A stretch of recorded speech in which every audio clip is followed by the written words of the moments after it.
Good afternoon. Welcome to the 27th Annual Hesburgh Lecture in Ethics and Public Policy. My name is Scott Appleby, and I serve as the Marilyn Keough Dean of the Keough School of Global Affairs. The Kroc Institute for International Peace Studies, our host today, is a vital part of the Keough School. The Kroc Institute established the Hesburgh Lectures in 1995 in honor of the Reverend Theodore M. Hesburgh, CSC. Father Ted, who passed away 5 years ago at the age of 97, was ordained a priest of the Congregation of Holy Cross in Sacred Heart Church in 1943. At the age of 35, in June 1952, he was named the 15th president of Notre Dame and served in that capacity for 35 years, until 1987. Father Ted's commitment to peace and justice and to exploring the ethical dimensions of public policy was evident in the many influential roles in which he served. As a charter member and chair of the U.S. Commission on Civil Rights, as a member of President Ford's Presidential Clemency Board, as chair of the Select Commission on Immigration and Refugee Policy, and as a leader of a coalition of scientists and world religious leaders in condemning nuclear weapons. He was the recipient of the Medal of Freedom in 1964, and the Congressional Gold Medal was bestowed on him by President Clinton and congressional leaders in July 2000. For Father Ted, civil rights was the moral issue of our time. His work as a member of the U.S. Commission on Civil Rights began in 1957, a time of heightened racial tension, particularly around issues surrounding segregation and the Supreme Court's Brown versus Board of Education decision.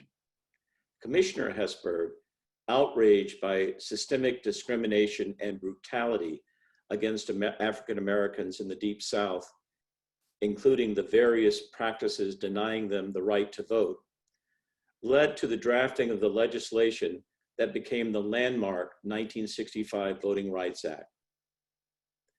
The Kroc Institute was a source of great pride and hope for Father Ted, who took as its motto the biblical phrase, Opus Justitia Pax, or as his friend Pope Paul VI paraphrased it, if you want peace, work for justice.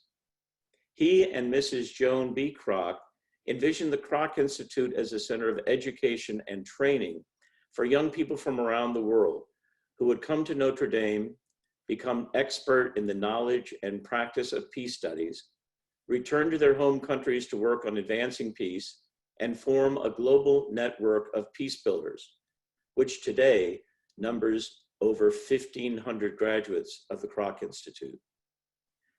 Mrs. Kroc is in our thoughts and prayers, especially on this day, for it was on this date, October 13th, in 2003, that she passed away in her home in San Diego at age 75.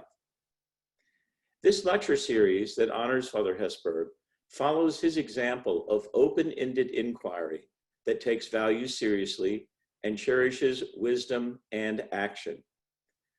Recent speakers of this lecture series include Michael Walzer, Kenneth Roth, Mary Kaldor, Shashi Tharoor, Shireen Ebadi, Amartya Sen, Amitav Ghosh, Beatrice Finn, and most recently, Cornel West. To this distinguished list, we now add Dr. Angela Davis. The Kroc Institute has asked Dr. David Anderson Hooker, Associate Professor of the Practice of Conflict Transformation and Peace Building, as well as a panel of students, to facilitate a conversation about the struggle for economic, racial, and gender justice. David, the virtual podium is yours.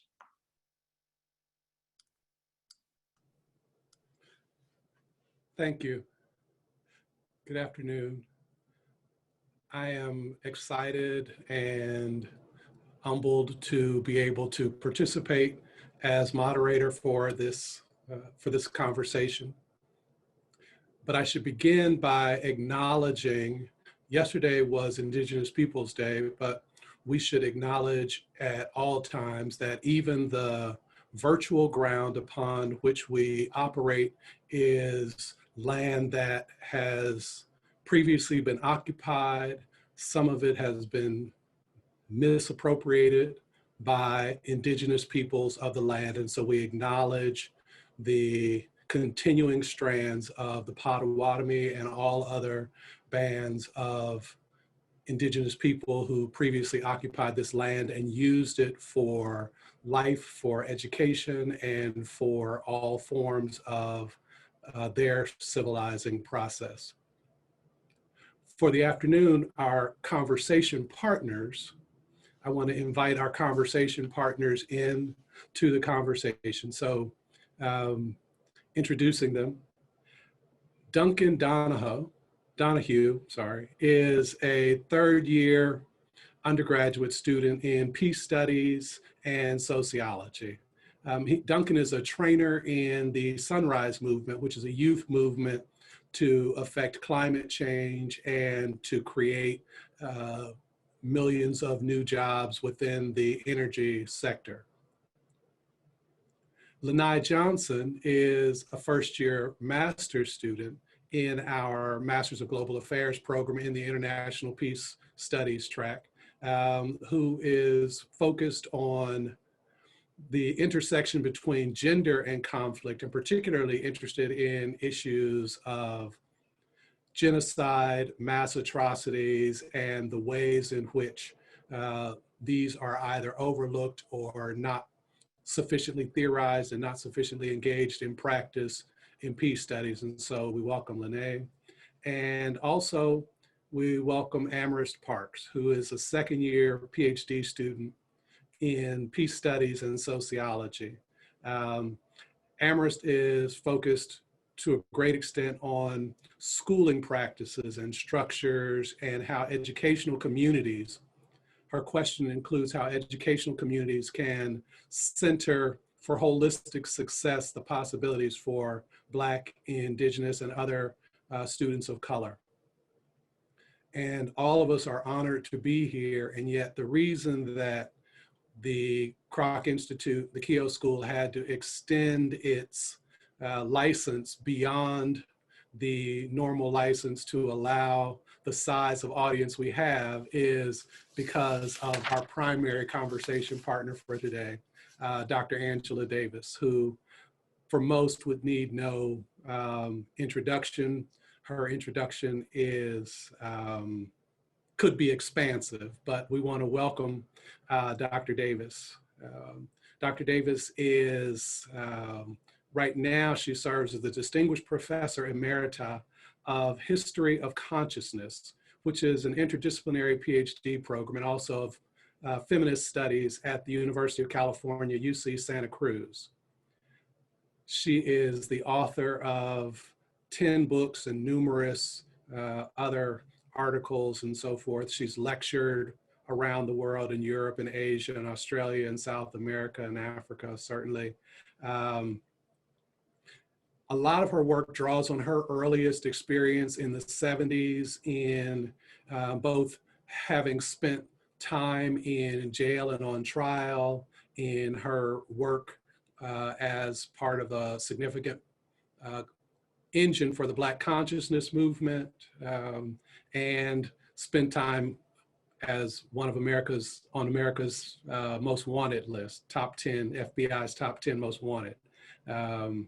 It's kind of a oxymoron because they didn't really want her to do the work that she was doing. Among the books that she has written that are really important to be considered, if you haven't, Are Prisons Obsolete? Abolition, Democracy, a new take on the narrative life of Frederick Douglass, or a new edition, not a new take, but a new edition of the narrative life of Frederick Douglass, and a recent book of essays, which is entitled A Constant Struggle, Ferguson, Palestine, and Foundations of a Movement. She's one of the founding members of Critical Resistance, which is a national organization dedicated to the dismantling of the prison industrial complex. And she's also a member of the Sisters Inside, which is an abolitionist organization based in Queensland, Australia, that works on solidarity with women in prison. One of the things that she has done throughout her life and that she continues to do is, in addition to urging us to consider a world without prisons, she also wants us to imagine a world where the notion of prisons is anachronistic, and what is it that emerges from that. And so we are excited to participate in the conversation and have her include us in the conversation and ultimately, hopefully, in the movement and the struggle for a world, an abolitionist, a decarceral world. And so, Dr. Davis, thank you so much for your time this afternoon. Thank you for inviting me. So I just wanted to start. I know normally the Hesburgh lecture is set up as a lecture. You stand and you talk, and you decided that what you would prefer is a conversation so that we could be engaged. And so I want to kind of start us in that conversation. I wonder, because you've been involved with so many, seeming like so many different things, Black feminism, which I don't know the distinction between that and womanism, or if they're similarly situated, but in abolition projects and other Black consciousness work. And so I wonder if there's like a question that you've been pursuing in all of these different arenas, or if there's something that kind of connects your work so that we can see the fullness of the work, not as disparate parts, but as a whole project. Well, since you asked me to think about my work as a whole, I suppose I would say that I'm really interested in how to maximize freedom and equality in the world. I've actually never imagined the various aspects of the work that I do, whether it's intellectual labor or whether it's activist labor, as separate and unrelated.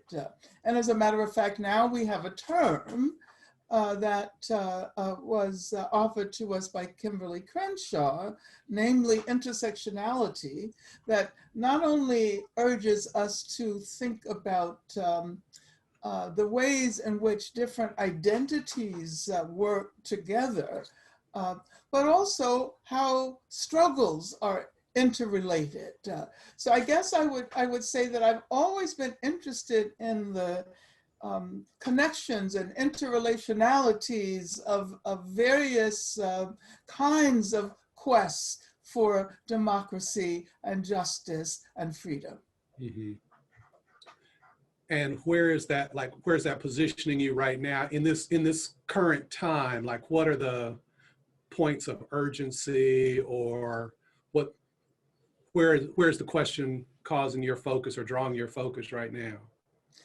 Well, of course, this is an extraordinary moment where we are called upon to think multiple crises together. What is the relationship between the COVID-19 pandemic, which is a global capitalist product, and which is very much related to the struggles to save the planet. And we know, of course, that the awareness of the very nature of racism, which has taken us so long to achieve in terms of popular understanding, it's always been assumed that racism is a characteristic of individuals, of individual attitudes.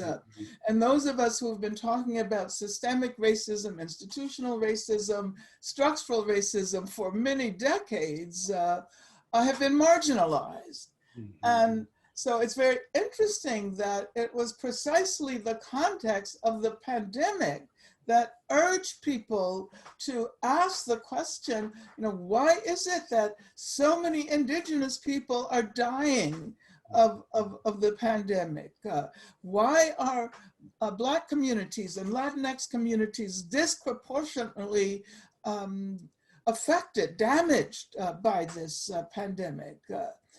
And then in the course of developing a popular awareness that would begin to answer those questions, we were all compelled to be unwilling participants in a lynching, an unwilling audience to a police lynching. I'm referring to, of course, to the killing of George Floyd, and then there was Breonna Taylor. And so it seems to me that what we're called upon at this particular moment to attempt to do is to make these insights matter. How do we use them in order to begin to prepare better futures? How can we recognize the work that needs to be done in all manner of institutions, whether we're referring to economic institutions, educational institutions, healthcare institutions, in order to begin to rebuild them and to extricate ourselves from the structural racism they harbor. Yeah. And that process is going to last a very long time. Yeah. And it will not be dramatic in the way the massive demonstrations were. It's about looking very seriously at institutional formation and asking, what can we do to change it? And not simply resting with the question of more diversity and more inclusion. Because there are those who assume that all you have to do is create an Office of Diversity and Inclusion and you've done the work. But that has often prevented us from asking the question about the reasons why we need to strive for diversity in the first place. So if an institution remains exactly the same as it was before, with its new Office of Diversity and Inclusion, nothing will really change. As a matter of fact, I often point out that that's an invitation to people of color and previously marginalized people, women, trans people, to participate in oppressive institutions. You mentioned a couple of things, and I know that Amherst has a strong interest in kind of institutional construction, and Duncan's got a lot of concern about kind of connecting environmental struggles. I don't know if either of them are coming in yet. I can jump in. Speaking about thinking about the future and futures that we can create, I'm really compelled by the idea of imagination, and it comes up a couple of times in your beautiful array of work. And in my own research, I'm asking young Black people in Chicago high schools to reimagine educational contexts in which they feel safe and they feel valued. And one quote that I really enjoy from Our Prisons Obsolete, you say that an abolitionist approach would require us to imagine a constellation of alternative strategies and institutions with the ultimate aim of removing the prison from the social and ideological landscape of our society. That's like one of those things you read and you have an intake of breath. And I know for me that imagination doesn't always come so easily. I remember going to a taping of the How to Survive the End of the World podcast with Adrienne Marie Brown and Autumn Brown. And they asked us to imagine a world where queer and trans people were safe. And I couldn't for the life of me. I could not come up with a thing. It was so difficult to imagine new ways of being and doing and knowing. So my question for you is, what are some of the strategies that we could be using for exercising our imaginative muscles, especially in an intersectional or interrelated manner?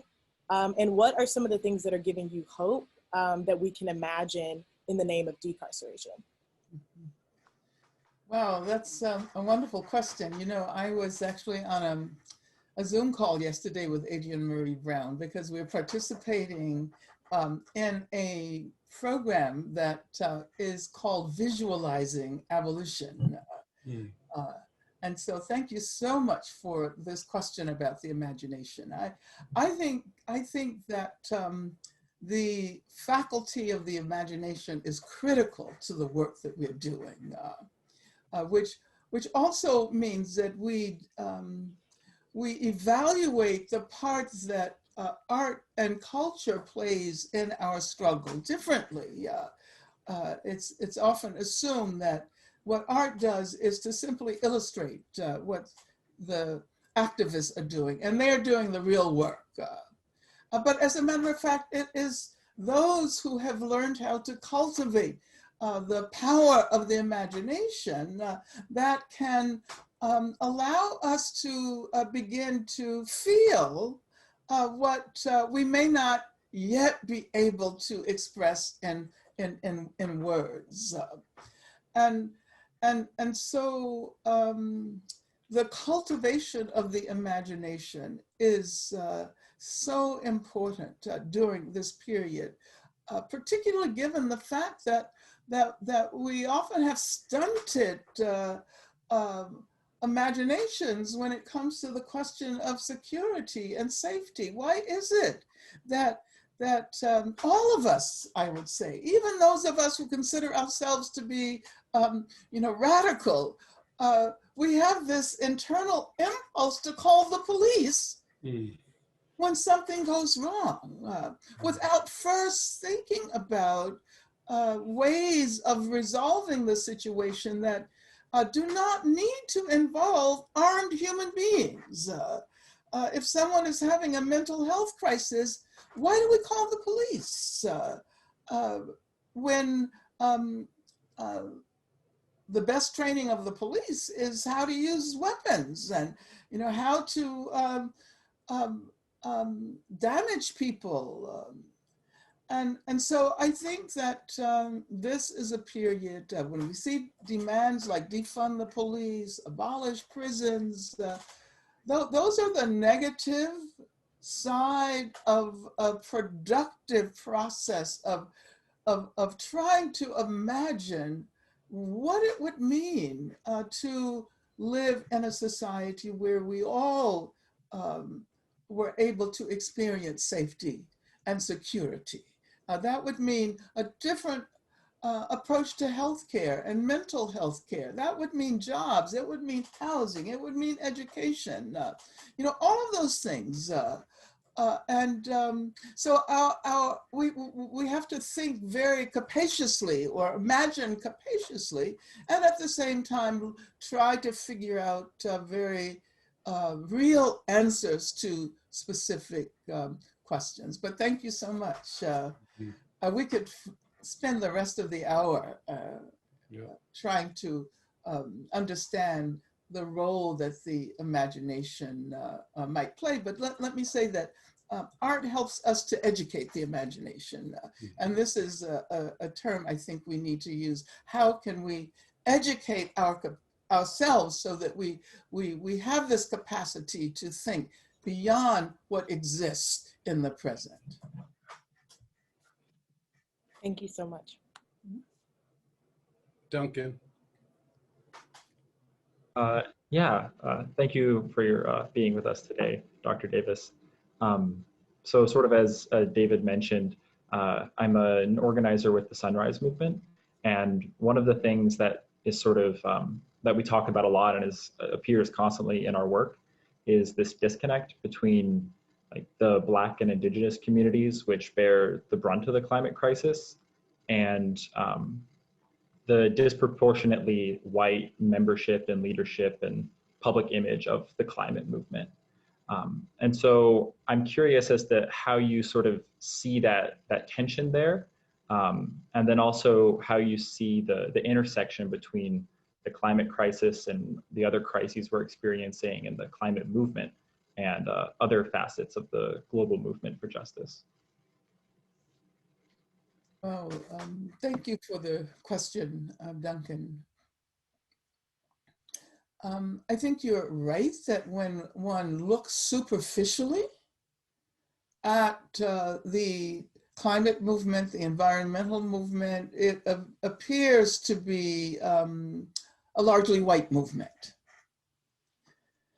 But if one uses the notion of intersectionality and looks more deeply at the struggles of indigenous people and Black and Latinx people, Asian Americans, one sees that that there is, I think, an awareness that our struggles for racial or economic equality will all come to naught if we cannot save the planet. So that the environmental movement, the climate movement, is actually ground zero of all social justice movements.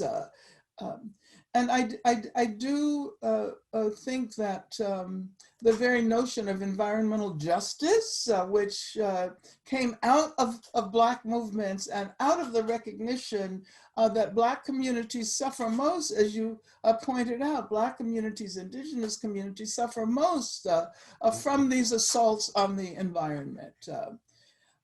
And also, indigenous people have shown the way in their reverence for the land and water, and the ways in which they have stood up at Standing Rock, for example, against these violent assaults on the earth, on the sources of our water.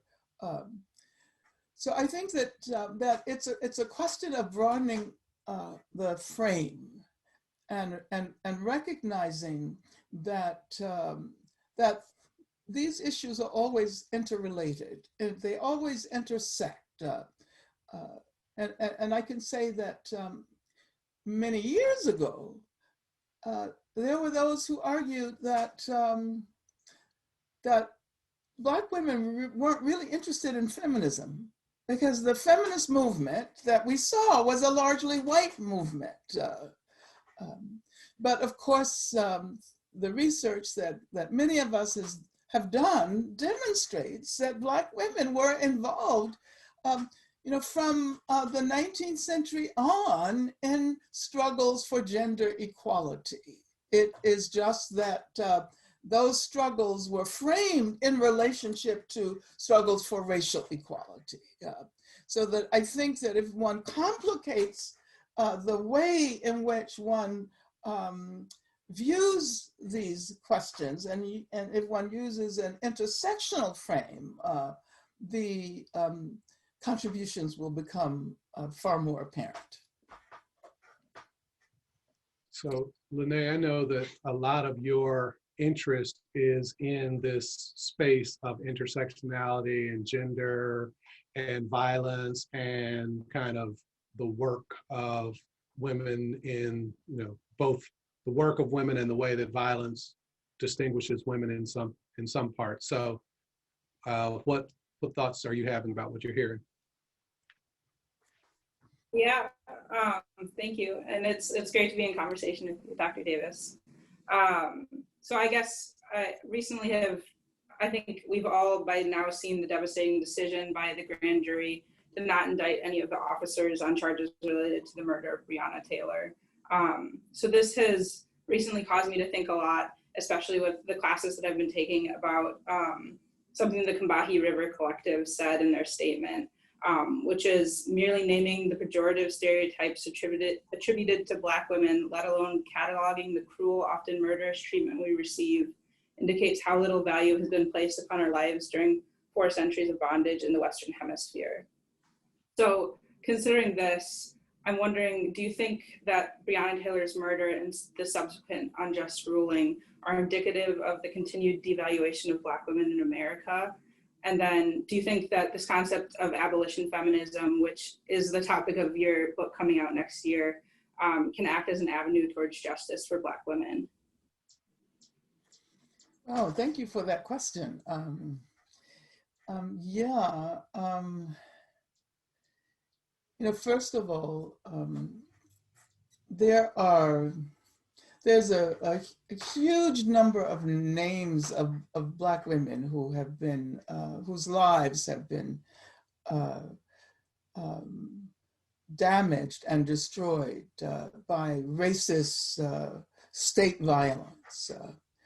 And first of all, I think I should say that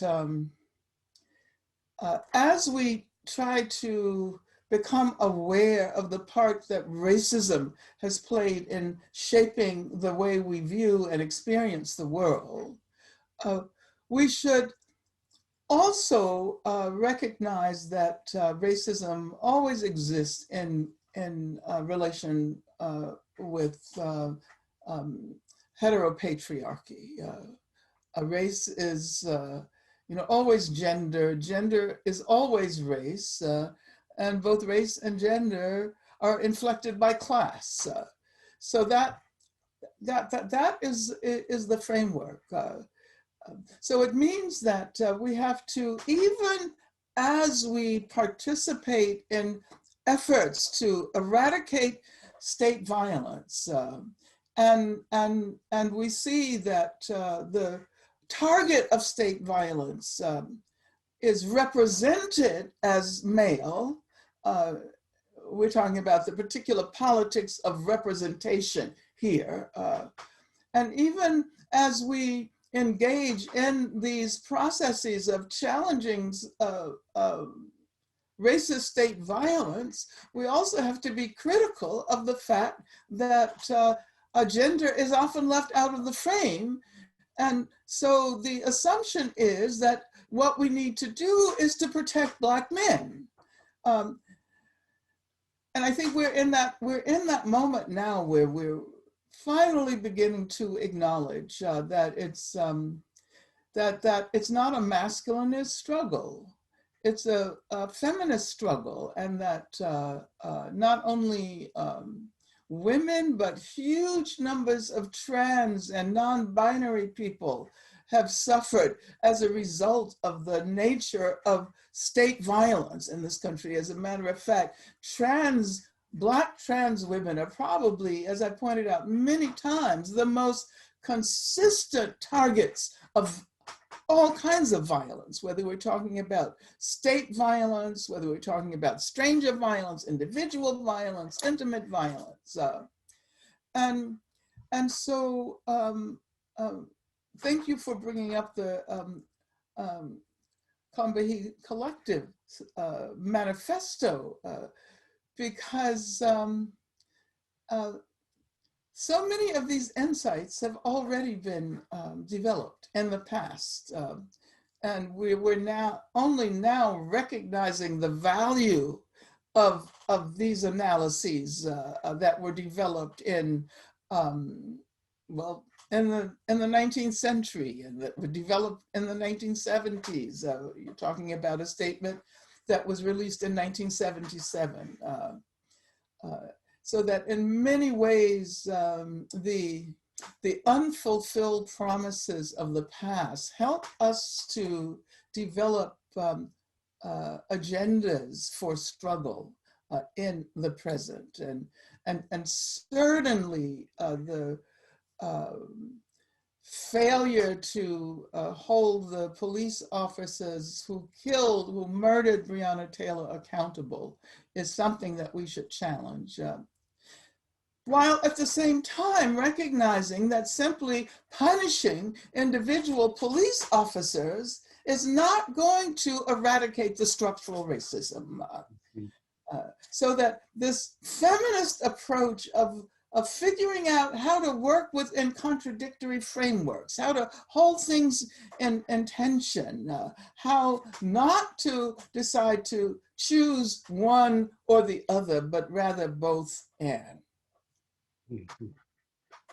So one of the things that I think that we can greatly benefit from is the fact that you started this work actively and intellectually, like at a really young age. You know, not just even before you left high school. Just growing up in Birmingham meant that you were in the struggle, right? You were right in the middle of it, and so you had a chance to kind of see and hear how people were framing it before that, and have seen over time how it has evolved, how the analysis, the gaze has changed. And so how has it changed? How has your focus changed? How has the complexity of the struggles changed? Is it just about intersectionality, or is there even a different set of questions or a different lens through which we have to try and think about things, so that as we look back, as professors teach students, we teach them from historical places, but we have to know what of the history, kind of Sankofa, what of the history to take with us as we're trying to project a future. So help us think about how that has shifted for you and where it's shifting now. Wow, well, I guess I would say that my principles remain pretty much the same as they've always been. And I had the good fortune to grow up in a family of activists. My mother especially was active when she was, well, from the time she was in college herself. And she was involved in the NAACP, which was tantamount to being a member of the Communist Party back in those days. But she was also involved with Black communists who created an organization called the Southern Negro Youth Congress. Dr. W.E.B. Du Bois was actually involved in that organization, as were many other prominent people. So I grew up in an environment, I didn't recognize it at the time, of course, that urged me to be critical of what existed. And I've also said many times that I so appreciate that my mother constantly urged us to try to imagine what it would be like to live in circumstances that were not governed by official racial segregation. As I've said many times, we used to, ask mother and father, why can't we go to the amusement park? We could see, the amazing rides. We could see the white kids having fun, but Black kids weren't allowed. And so we wanted to know why, or, why couldn't we go to the library, or why couldn't we go to the museum, or, why couldn't we walk in our own neighborhood across the street, because white people lived across the street. So there were all kinds of questions that we had constantly, and my parents' answer was always that this is wrong. This may be the way your reality is organized at this moment, but things are not supposed to be this way, and they will change. And we were always encouraged to participate in that process of change. And what may appear to be a very unfortunate set of circumstances, having to go to a segregated school, living under conditions where Black people were forcibly rendered inferior, actually was a gift, because we had wonderful teachers who taught us about Black history in ways that were not acknowledged officially. We knew about struggle from the time we began to attend school. When we sang the national anthem, we always sang "Lift Every Voice and Sing." And so our teachers and the people in our neighborhoods were concerned that we would not develop a sense of an internal sense of inferiority, that we would be able to discover our own dignity and our own capacity to change. But you asked me about new Like how has it over the years, because things have changed, like you imagine that some things at the time weren't possible that now are possible, but what has been the kind of the change for you now, and what's the thing I'm particularly interested in you talking to, like the students who are thinking, like what do we think about now for the 25, 35, 50-year trajectory of their activism? Like how are they taking that on? What are the insights you offer for them? Well, I suppose the first insight would be that nothing is ever really permanent. So even if we have a sense of what freedom might look like at a particular moment, we have to be flexible enough to recognize that that is more than likely going to change. And that the whole terrain of freedom will appear to be much more complicated in the future. As I mentioned before, our initial assumption was that the freedom of Black people was equal to the freedom of the Black man. And so more than half of the Black population were left out of that formulation. But at the same time, amazing victories occurred. Even though we did not have a full sense of the very meaning of freedom. So I guess I would say that I look at the relationship between the past and the present as a continuum that stretches, all the way back to the initiation of struggles against racism, perhaps back to the very first slave uprising that took place on what eventually became the land of the United States of America in 1526. And when one thinks about what people who were enslaved, how they imagined the future, they could not imagine the future in all of its specificities as the present we're currently experiencing. But they knew that it was going to be very different, and they fought for that difference. And we are the embodiment of their capacity to engage in struggle.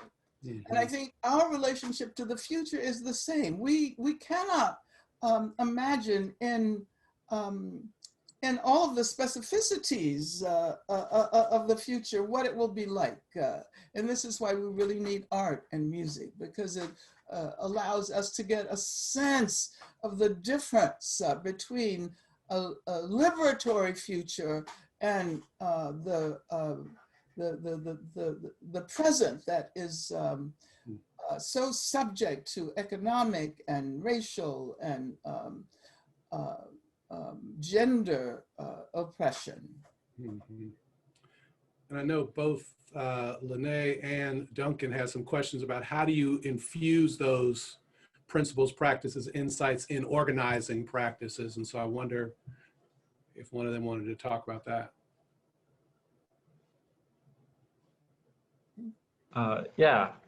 So in Freedom is a Constant Struggle, you talk about the innovation of more horizontal forms of organizational structure and new models of leadership within the movement for Black lives at the time. And I was wondering, sort of given the large influx of participation and protests and marches over the summer and the current critical moment that we're in, how you see the current state of organization building within the movement in terms of leadership models, but also in terms of sort of like larger regional or national organization building? Well, first of all, it's so exciting to see, all of the new organizations that have emerged in the last, I would say, over the last decade or so. And I think that it is important to acknowledge that this conjuncture, this current conjuncture, was rendered possible not only by what you might call the objective circumstances, the COVID-19 and so forth, but by the organizing that people did, by the fact that even though most of the young organizers were not receiving the kind of acknowledgement that they should have been, they continued to do the work. And doing that work created a new terrain. And it made it possible for us to take advantage of this moment, to use the term that Bobby Seale did when he wrote his autobiography, seize the time. We were able to seize the time precisely because of that work. And I like, as you were pointing to, new paradigms of leadership. And these new paradigms of leadership are feminist paradigms, I think. And they're not new because we had people like Ella Baker who tried to challenge the notion of leadership that emphasized individualistic, charismatic, masculine figures, and who, back in the early 1960s was talking about collective leadership and about the fact that we didn't have to worry so much about leaders because so many people had the capacity to give leadership. And so therefore, in connection with Black Lives Matter and the many organizations that have been generated around that demand, you see collective leadership. There's no single figure now. And this is why, some people my age are a bit frustrated. Because their assumption is that when there is a movement, there has to be a leader. And that leader has to be, this charismatic Black male figure.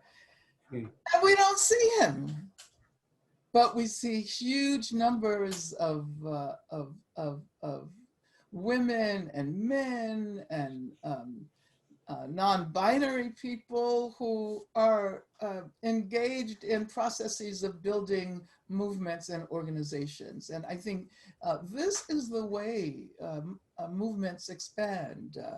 Why is it that in the middle of this dangerous pandemic, when we witness the lynching of George Floyd, why is it that people flowed out into the streets, even though they knew that it was dangerous, that they could get sick and lose their lives?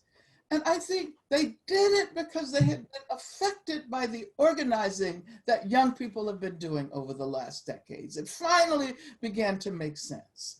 Without that organizing, we would not have experienced this moment, this conjuncture in this way.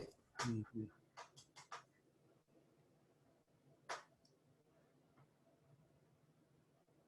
Yeah. Sorry. I just want to ask, does that make sense to you? Okay. Yeah, thank you. That answers my question. Thank you. Just to pivot the conversation a little bit. So obviously the call for reparations in the United States is not a new idea. However, it seems after the murder of George Floyd, this discussion has been reignited, particularly in California, where they just recently passed a bill establishing a task force on reparations. So I have two questions kind of regarding that. So first, I wonder whether you see this task force as a step towards justice for Black Americans, or if it simply might be another empty promise from politicians to appease protesters. And then second, considering how you talk extensively about recognizing the interconnectedness of movements and struggles for justice, how can we understand the call for reparations while simultaneously holding on to the reality that these reparations come from stolen land? And I'm wondering if you think that this is something that the Black Lives Matter movement sometimes failed to do in recognizing Indigenous movements and their own calls for justice. Oh, that's a really important question. Thank you for asking. You know, I remember some years ago, I was thinking about the slogan that people still refer to, you know, 40 acres and a mule, which was what was promised to slaves, former slaves, liberated slaves, which symbolize the absolutely essential economic dimension of liberation. It made no sense to simply break the chains if former slaves were not able to guarantee their own sustenance. But then there's the question, well, whose land was it?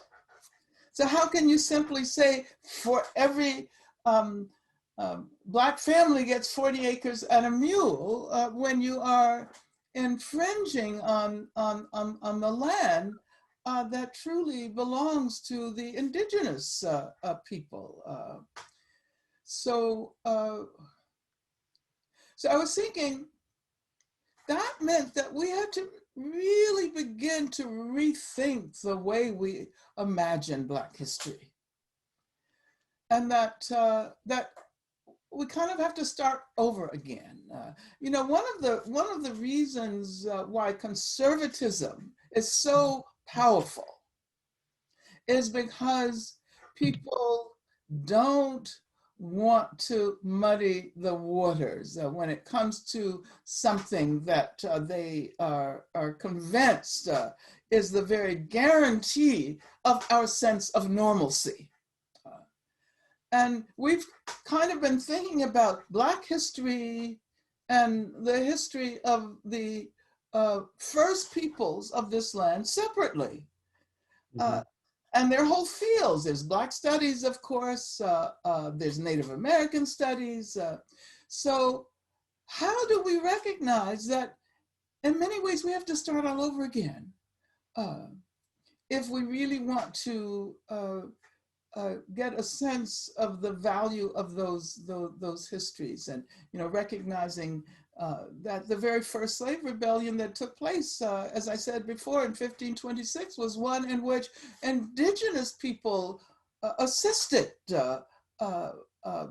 enslaved Africans. And I think feminism urges us to be much more flexible than we're accustomed to, and especially academics. We don't want to go back and change the whole story, right?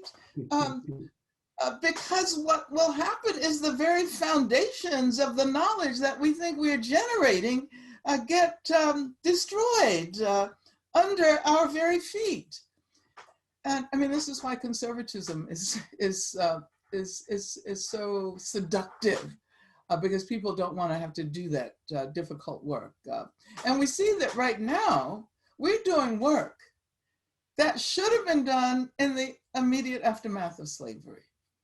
That is when people should have asked, well, how has the institution of slavery had an impact on the organizing of society? How has colonialism not only affected, not only destroyed in genocidal proportions indigenous people, but how does it continue to express itself in the institutions that exist today. So the question that you're asking is one that really requires, I think, a feminist approach. Again, we have to be willing to live with contradictions. We can't assume that there is one answer, that we choose one and not the other. We have to learn how to dwell at the center of those contradictions. And as Audre Lorde said, contradictions, often can provide us with sparks of creativity that can allow us to see the world differently and imagine the world differently. Mm-hmm. But this is just the beginning of a conversation in response to your question, Lenore. Thank you. Are you coming back in? No, sorry, I was just saying thank you. No. Amaris, are you coming back in? Yes, I did have another question. And it's sort of a tension between the historical continuity and flexibility. I've been really obsessed with the HBO show Lovecraft Country, which is, for people who don't know, like about racism and magic and monsters. And I really like how it represents time and how it interconnects sort of the past, a 1950s present, and even the future, which is our present. And it'll have like, it's contemporary time and it'll have Cardi B like overlaid. And I like this idea of temporal bridging and a past that is not past and historical continuity that is observable in much of Black thought. And if you've been able to see Lovecraft Country, if you have any thoughts about it, I would love to hear them. But also I was thinking sort of as an academic, how do we honor historical continuity, the past, but then also this idea of flexibility and a feminist approach in our activism, our scholarship, and our daily lives? Oh, a very complicated question. Thank you. Well, about Lovecraft, I have to admit that I've been following the development of the program because I know Journey Smollett, her mother is a very good friend of mine. Her mother was active in the campaign around my freedom and so forth. But at the same time, I have to overcome this kind of antipathy to horror movies. And I have to admit, I watched the first two episodes and I said, oh my God, I'm really gonna have to gear myself up to watch the rest of this. So I will watch it, I promise you. But I do like the way in which you articulate the temporalities that are offered to us in Lovecraft and how we might benefit from recognizing that time is not linear. It is very much affected and inflected by our collective emotions, and I was watching a film by Astra Taylor, a documentary called What is Democracy, I think. Mm-hmm. And there was this young man who had been in prison for quite a number of years.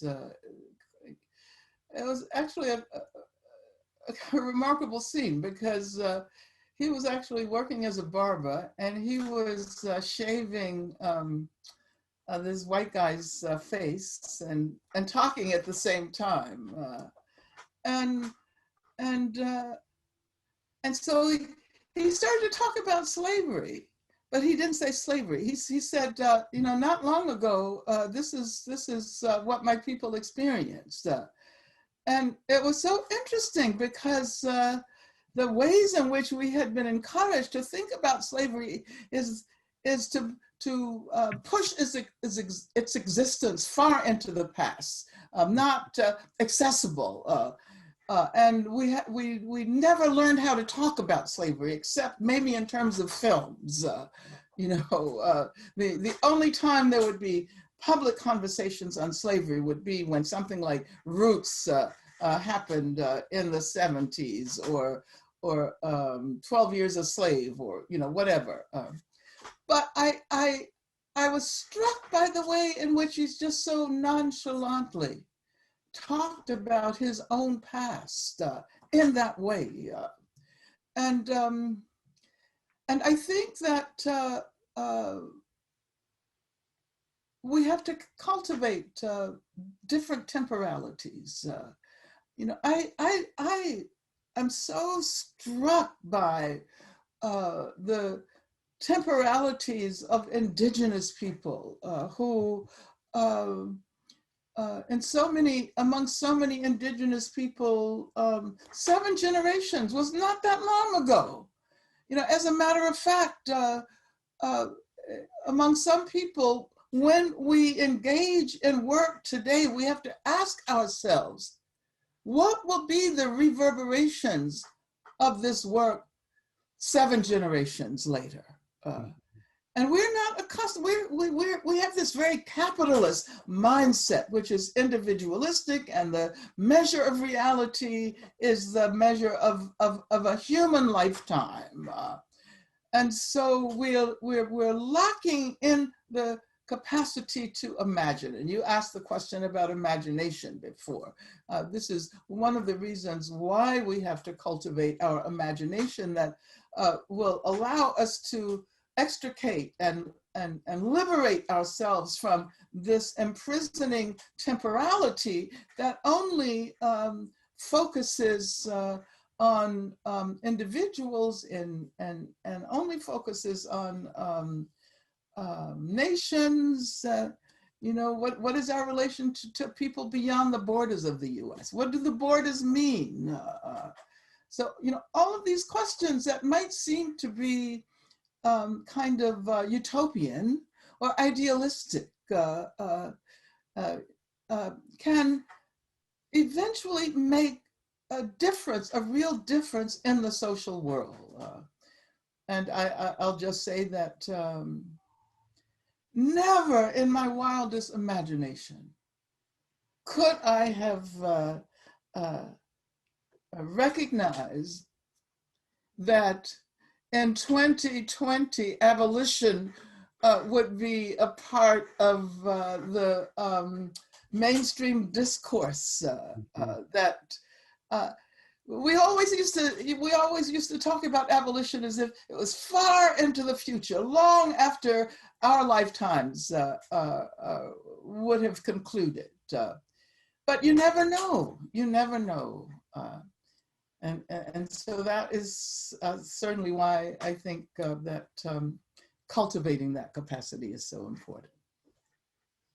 Dr. Davis, I wanted to take an opportunity to lift up a couple of the questions. As you know, we're on Facebook. We're broadcasting to get this out. There's a bunch of places, so we're getting in questions from a number of places. So I wanted to kind of take an opportunity to raise a couple of the questions that are coming in from there. And a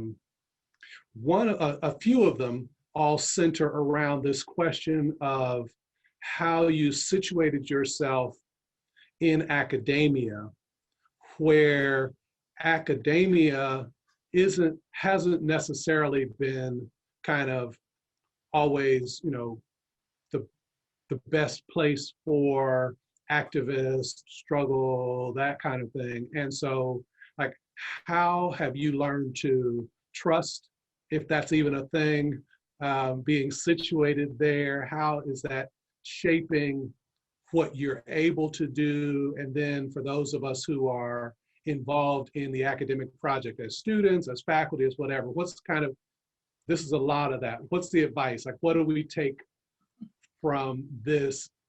How do colleges contribute to this process, to this project of freedom and liberation?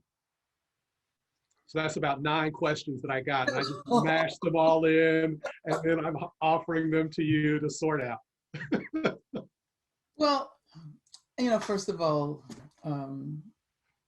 we cannot underestimate education. Mm.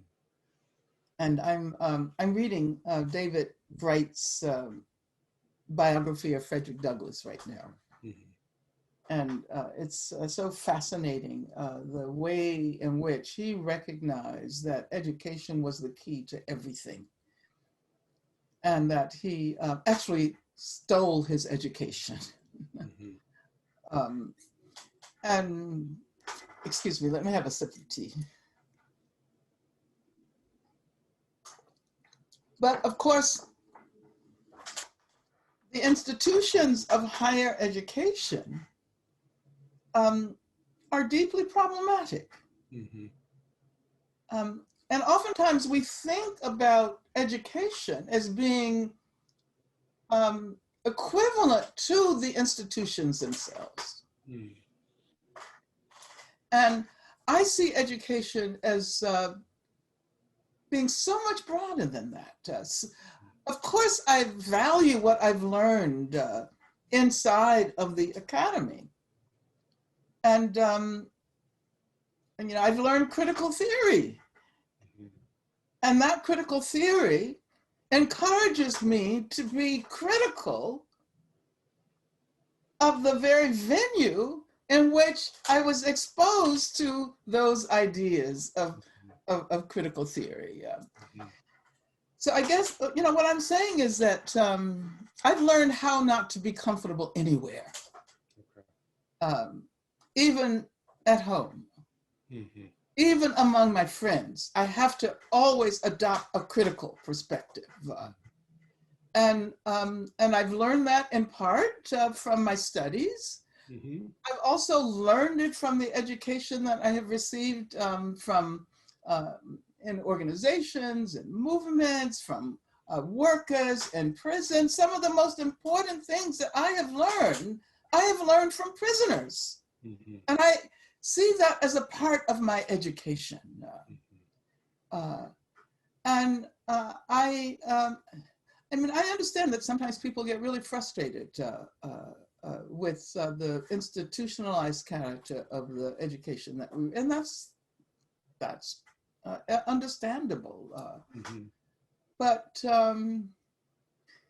and then there are people who say, well, we're only reading white people. Mm-hmm. That's changed. It will, I can only remember reading one Black author, and that was James Baldwin, when I was an undergraduate. But at the same time, I approached that education in ways that would allow me to use it in ways that were perhaps ran counter to the intent of the institution. So it's a kind of subversive relationship to education. And so I would say to people who want to drop out, I'd say that, wherever you go, you're going to find those issues. Even if you're in a community organization, you're going to be confronted with some of the very same questions you're confronted with on the college campus. So every space can be a space on which to construct a terrain of struggle.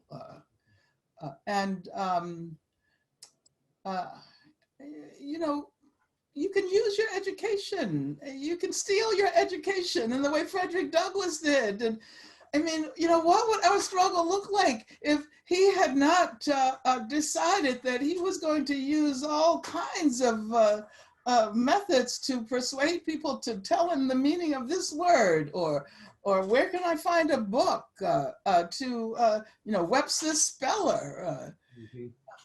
So read Frederick Douglass, and I think then they might be persuaded that education, wherever one is able to acquire it, really makes a difference in the world. So would you say the same thing about electoral politics as being a place of struggle? Like right now is a reasonable time to consider something about voting and electoral politics. Is that a reasonable terrain of struggle? Oh, absolutely, absolutely. And I think the problem arises when people assume that that is the only arena of struggle. Mm-hmm. When people assume that we have once every 2 years or so, we get to elect the leaders, the executive branch, the legislative branch. But it's so much more than that. And so I would, first of all, urge people to reflect on all of the people who fought so long and hard to, and sometimes gave their lives for the right to vote. And this year, of course, we have been celebrating what is referred to as the 100th anniversary of the passage of the 19th Amendment, when women got the vote. And I use air quotes because not all women got the vote then. Right. And so think about the Black women who fought for the 15th Amendment, Mm-hmm. which gave some Black men the right to vote, but Black women were excluded. Mm-hmm. Because it was only referring to male suffrage. And then there was the 19th Amendment that I just mentioned, and so many Black women like Ida B. Wells, who was such a powerful suffragist, who fought for the right to vote, but of course, white women got to benefit from that. Fannie Lou Hamer. Mm-hmm. So the right to vote is fundamental, I think, but we err when we think that it is the only way to give expression to one's sense of what our political worlds should be. Mm-hmm. And right now everyone has to vote. I'm sorry, but this is a state of emergency. This is an absolute state of emergency. Before we do anything, we have to evict the current occupant of the White House. We have to clean out the White House. Mm-hmm. And we do that not expecting the person we vote for to be the one who leads us to the promised land, but rather because we acknowledge that we will be in a better position to create the space for radical organizing. Mm-hmm. And that's what, so I'm not voting for Joe Biden. I'm not, and Kamala Harris. It's not even enough to have a Black woman on the ticket to persuade me that this is the answer. But what I'm voting for is the possibility of continuing to do the organizing, the radical organizing, and to move in abolitionist directions, to move in revolutionary directions. That is what we have to be concerned about now. So everybody needs to go out and vote, because we need to clean out the White House as our very, very first task in a process that is going to allow us to develop institutional change over time. A few people online are asking, and it's kind of it's another state of emergency, but it's more of a chronic state of emergency. They reflect on where you talk about Palestine. You've spoken out about Palestinian liberation, and in a School of International Peace Studies, we certainly want to create space for you to kind of articulate that as as its own project, but also how it connects to the larger liberation and abolition struggles. Well, thank you so much for raising the question of Palestine, because the struggle against the Israeli occupation of Palestine has actually been so critical in the development of an internationalist frame for the current movement, for the Black Lives Matter movement and other movements. And we can't forget that we here in the United States of America are not the most important people in the world. Mm.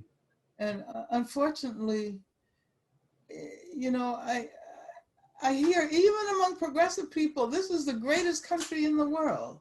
Mm. Why is this the greatest country in the world? Mm-hmm. What do we have to learn from people who are involved in struggles against racism elsewhere? You know, how can we learn about the continued damage that settler colonialism is doing to our country? Mm-hmm. It becomes clearer when we look at Israel and Palestine, and we see the damages that settler colonialism have done there. But also we recognize the lessons that we can learn from the struggles there. And I should say that being aware of the nature of carcerality in Palestine, where almost everyone has a relative who spent time in prison, gives us a sense of what we need to do here, that we can't. I mean, and it's not just the actual incarceration, but other carceral technologies and methods, the checkpoints in Palestine that will relate to the ankle bracelets and house arrests that are offered here as alternatives.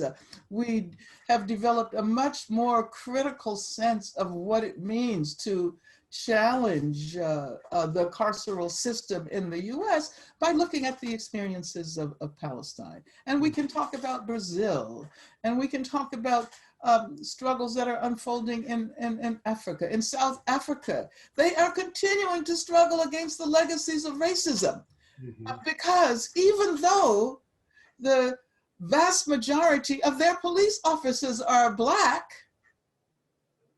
the structure is still the racist structure that is the inheritance of apartheid.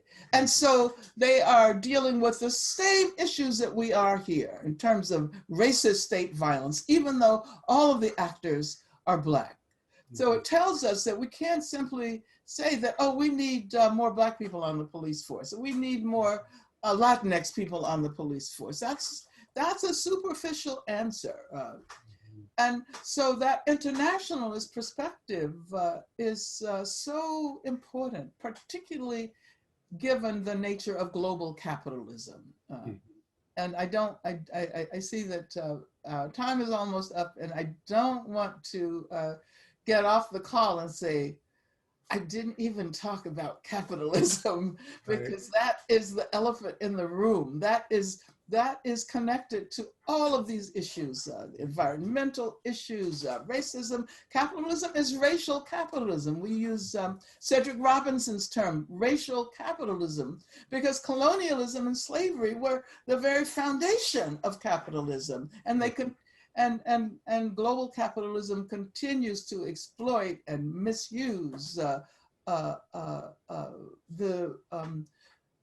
forms of oppression and exploitation grounded in racism. So before we get off the call, I want to do two other things. I want to invite two other questions. One is, you mentioned carceral technologies and kind of the ways that we learn from international. And when you write about Abu Ghraib, when you write about torture, one of the things that you wrote about was the fact that it's difficult for US residents to understand it because we can't really like see it or imagine it. And so we kind of put it off to the side.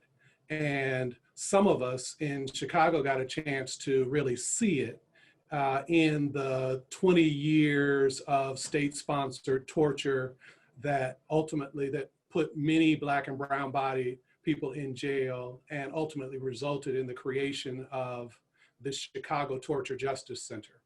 And the Chicago Torture Justice Center is trying to craft a notion of like politicized healing, like something that incorporates justice but allows for a broader sense of an approach to healing than just counseling and jobs or just policy change. I'm wondering what, if any, insights or thoughts you would offer folks who are struggling to respond to this whole era of state-sponsored torture in the United States in ways that incorporate your understandings of abolition, decarceral thinking, and so like the whole thing. How should we be thinking about politicized healing?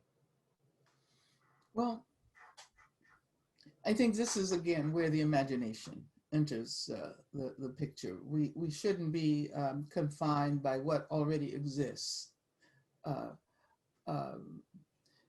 but we should recognize that modes of healing that will incorporate an awareness of the damage that has been done, but also hope for the future. And I think this is why the Chicago project has been so important, because activists, advocates have not only demanded reparations for those who suffered the police, the more than 100 Black men, and I understand that there were some women also who were tortured during that period. But also the construction of a memorial that is not only looking toward the past, but urging people to envision a very different future. And Chicago, of course, is the center of an amazing level of activism around all kinds of issues. And I'm very impressed by the work that grassroots organizations, Ella's Daughters, Black Youth Project 100, the way in which they have helped to show the country the way.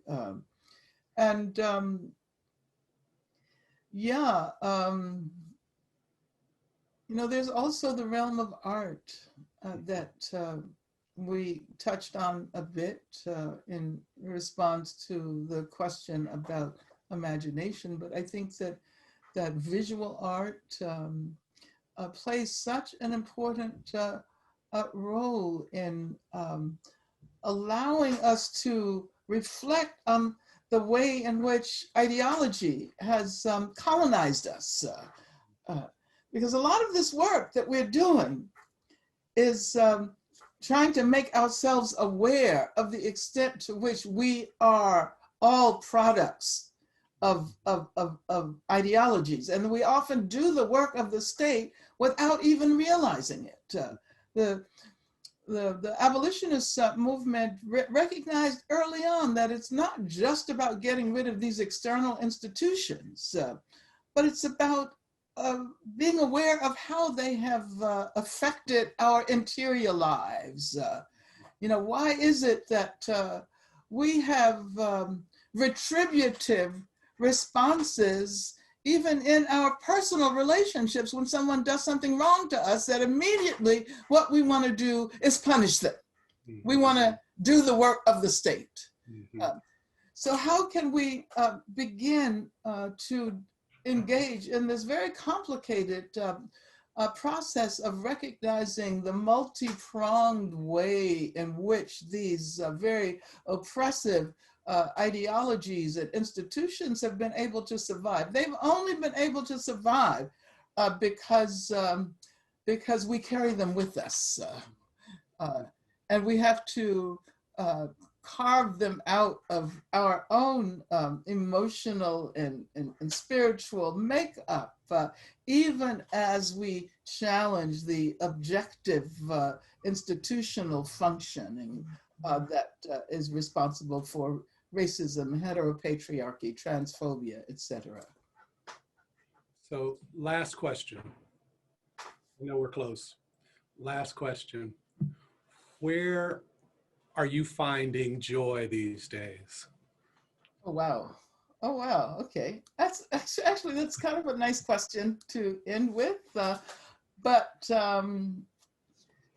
before I actually answer the question, I have to say that I always try not to begin with my own individual situation. Mm-hmm.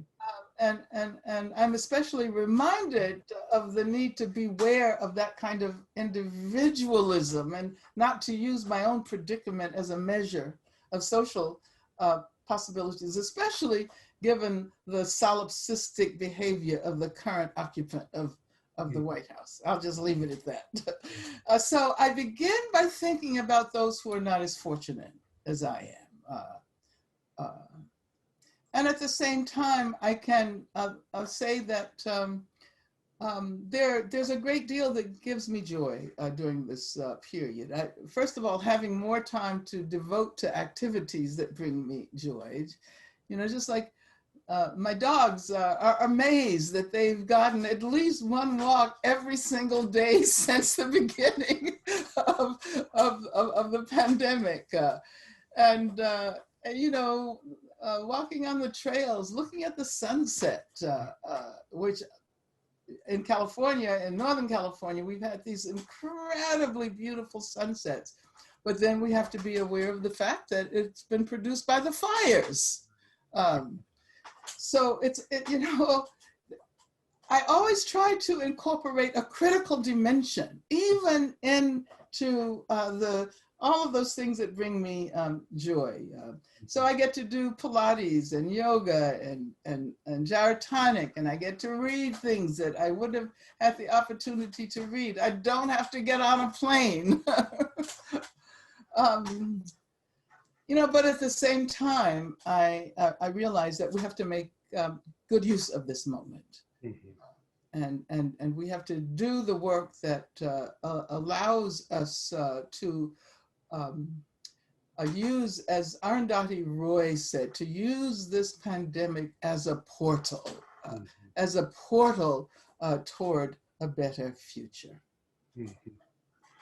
And so in the invitation to use the pandemic, to use these syndemic conditions as a portal to a future, to imagining what we can't yet see, knowing that things will change, knowing that the terrain of freedom will be different even than we try to articulate it now. If we maintain principles over multiple generations, and those principles cause us to keep our eye focused on those who are marginalized and devoiced, we know that freedom is a constant struggle. You raise it as a question, but I think most of us in our hearts of hearts and in our best minds recognize that prisons are obsolete. We just have to figure out how to disentangle even our own hearts and minds from that carceral system. And so we thank you tremendously for inviting us into this. You started off by saying that one of the things that's important is from time to time, we have to be able to feel what can't be expressed in words. And so while we say we are honored, we are thankful, we are appreciative, trust that those are just the words, and there's a much deeper resonance that's being expressed by the fact that you would take this time to be with us. And so Amaris Parks, Lene Johnson, Duncan Donahue, the entire Kroc family, the entire Keough School of Global Affairs. We thank you, we honor you, we appreciate all that you've done and all that you will do in the world. So. And let me thank the Kroc Institute for inviting me, and say congratulations on the work that you're doing at Notre Dame. Thank you. Especially given the current circumstances. You know what I mean. Yeah. All right. Perfect. Thank you so much. Absolutely. Thank you. Okay. All right. Goodbye, everyone.